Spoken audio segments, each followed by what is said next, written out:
Notice the horizontal line on the remote controller. The buttons above this line are used to select and define the rescue scenario to be run.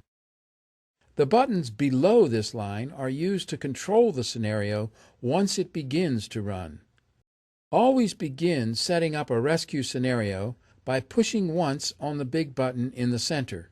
Once you've selected and defined your scenario, push it a second time to transmit the scenario to the Trainer2.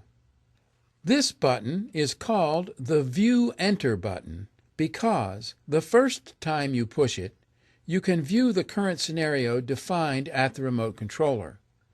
The second time you push it, the remote controller transmits or enters your scenario settings to the Trainer2.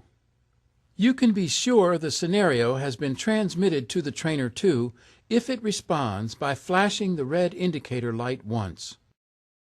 When you turn the remote controller on, the green lights will show you the current scenario setting for 8 seconds. While these lights are on, you can change scenario settings at the remote controller prior to transmission. Choose your scenario with the Scenario Selection button. Every time you push it, the green lights will indicate a change to a new scenario. Scenarios 2 through 5 are fixed.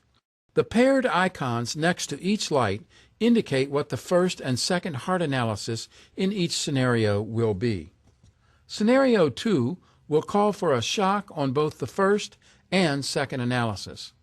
Scenario 3 will call for no shock on the first analysis and then a shock on the second. Scenario 4 will call for a shock on the first analysis and then no shock on the second.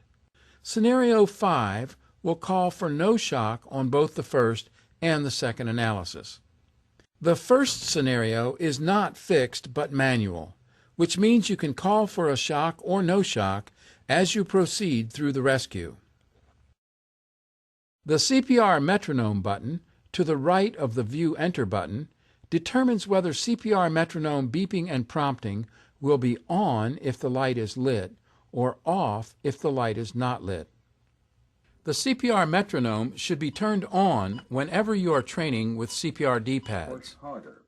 Turn it off whenever you are training with stat pads. This will cause the Trainer2 during the CPR interval to act like the clinical AED Plus with stat pads attached and say every 15 seconds, "Continue CPR," instead of beeping and prompting, "Push harder" and "Good compressions."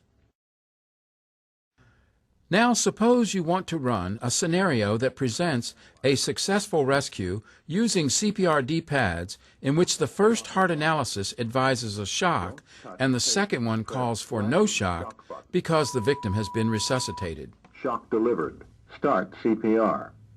Push the View Enter button once to put your remote controller in setup mode. Select Scenario 4 with the Scenario Selection button.